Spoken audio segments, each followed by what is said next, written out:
Hello guys, good morning, welcome back to my channel সম্পর্ষার blog. তোমরা সবাই কেমন আছো? আশা করি তোমরা সবাই খুব ভালো আছো, সুস্থ আছো। সকাল সকাল ও তখন কাজে যাবে, সেই জন্য চা বসিয়ে দিয়েছি।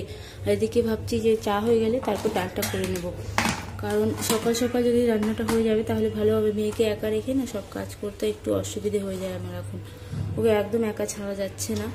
সেই জন্য ভাবলাম যে যত তাড়াতাড়ি পারি রান্নাটা সেরে নিচ্ছি।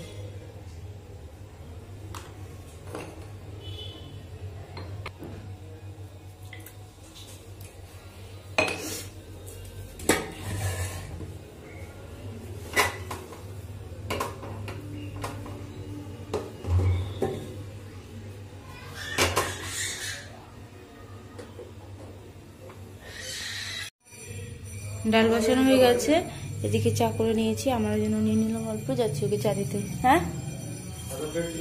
এখন বেরোচ্ছে, হয়নি, বিছানা উঠাবো। মেয়েকেও রেডি করতে হবে, তেল টেল লাগিয়ে, ওকে তেল লাগানো হয়নি, এখন অনেক কাজ বাকি আছে আমার। ডাল হয়ে গেছে, হাঁড়িতে জল রেখেছি, জল গরম করে রেখে দেবো। ভাত ডাল তো আগেই করা হয়ে গেছে, এখন তরকারি বসিয়ে দিয়েছি। তরকারির জন্য আলু ভেজে নিচ্ছি। আলুর মধ্যে একটু নুন হলুদ দিয়েছি, যেন কালার হয় ভালো আলু, আর নুন তো দিয়েছি যেন একটু সেদ্ধ হয়ে যাবে এখন আলুটা ভাজতে ভাজতে, আর নুন হবে আলুর মধ্যে। তরকারিতে তো নুন দিবই, তবুও এখন আলুর মধ্যে একটু দিয়ে দিয়েছি। আর এদিকে দেখো মটরশুঁটি ছাড়িয়ে রেখেছি, কালকেই ছাড়িয়ে রেখেছিলাম, আজকে রান্না করবো বলে। তরকারির জন্য একটু পেঁয়াজ আর টমেটো কেটে রেখেছি। সকাল থেকে কাজ করে যাচ্ছি, 5 মিনিট বসার সময় পাইনি, তবুও এখন আমার কাজ হয়নি, পুজো হয়নি। স্নান করে নিলাম কিন্তু পুজো করতে পারিনি এখনো। ভাবলাম তরকারিটা বসিয়ে দিয়ে তারপর যাবো পুজো করতে, আর একটু আমাকে বেরোতে হবে, সেই জন্য তাড়াহুড়ো করছি। আর পেঁয়াজ টমেটো আদা রসুনের পেস্ট সব কিছু একবারে দিয়ে ভেজে নিচ্ছি।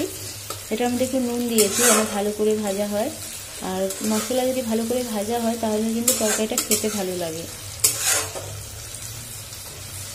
আমার পুজো করাও হয়ে গেছে, আলু যতক্ষণে ভাজা হচ্ছিল তার মধ্যে আমি পুজো করে চলে এসেছি। তো পুজো তো হয়ে গেল, একটা কাজ আমার শেষ হলো। এখন মেয়েকে খাওয়াতে হবে, তো যতক্ষণে মশলা ভাজা হচ্ছে যাই মেয়েকে খাইয়ে দিই, তারপর আবার তরকারি দেখবো। মেয়েকে খাইয়ে দিয়ে তরকারি করে নিয়েছি, ওকে খাওয়াতে খাওয়াতে এদিকে তরকারিটা হয়ে গেছিলো। তো এখন গ্যাস বন্ধ করে দিলাম, আর এখন আমিও খাবার খেয়ে নেব। খাবার খেয়ে তারপর বেরোবো, 2টো বেজে গেছে, 2:30টার মধ্যে আমাকে যেতে হবে। সেই জন্য তাড়াতাড়ি করে খেয়ে দিয়ে রেডি হয়ে যাই, মেয়েকেও রেডি করে দিই। রান্না খাওয়া তো সবই হলো, দেখছি পুরো তৈরি হয়ে গেছি, মেয়েকেও তৈরি করে দিয়েছি। এখন বেরোচ্ছি, 2:30 বাড়িতেই বেজে গেছে।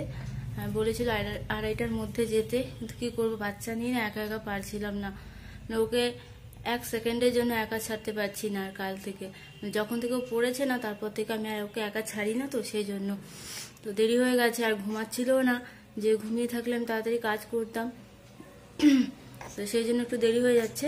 তো যাই আগে ওখানে, দেখি কি কাজ আছে, তারপর তোমাদের সঙ্গে আবার দেখা করছি। ঘর লক করে দিলাম, এখন যাচ্ছি। চলে এসেছি আঙ্গনবাড়িতে, মেয়ে ওর পিসির কোলে আছে।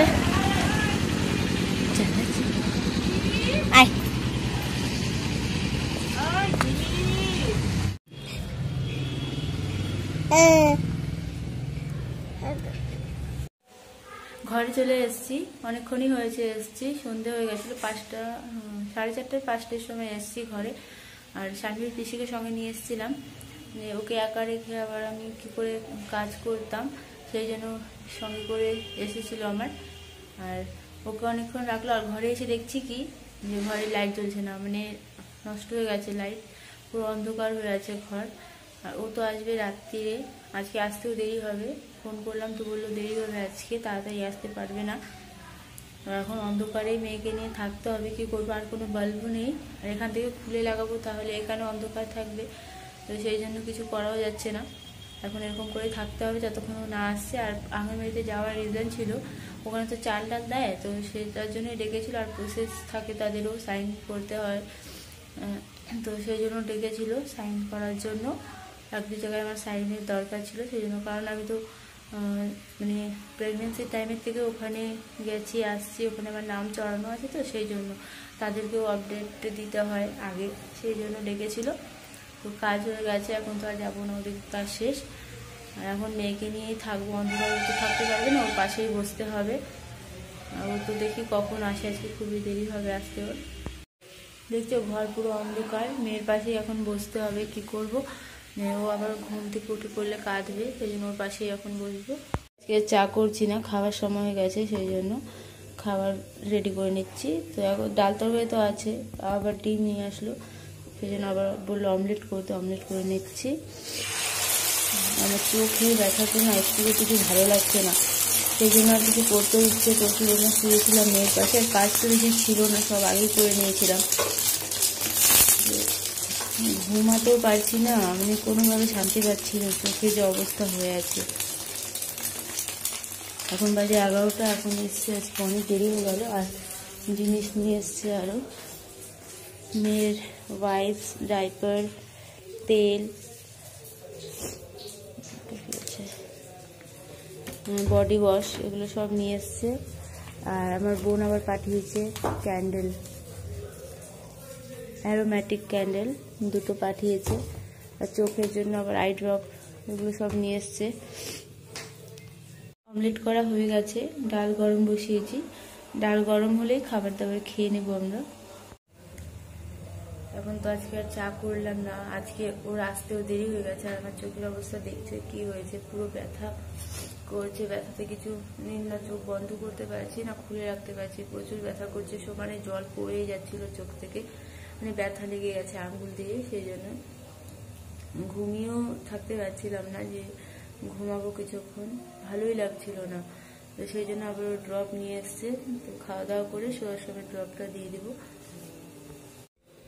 দুপুরে ব্যথা লেগেছিল, বুঝতে পারিনি যে এমনি হয়ে যাবে, তখন তো একটু ব্যথা করছিল, ভাবলাম ঠিক হয়ে যাবে হয়তো, কিন্তু দেখো কি অবস্থা হয়ে গেছে। মানে একদমই বুঝতে পারিনি যে এত বেশি বেড়ে যাবে ব্যথাটা। কি করবো, ওষুধ দিয়ে দেখি ঠিক হয়ে যায়, যদি তাহলে তো ভালো, ড্রপ দিয়ে, না হলে ওষুধ খেতে হবে। আজকের ব্লগ আমি এখানেই শেষ করছি, আবার তোমাদের সঙ্গে কালকে দেখা হবে নতুন ব্লগ নিয়ে। তোমরা ভালো থেকো, সুস্থ থেকো।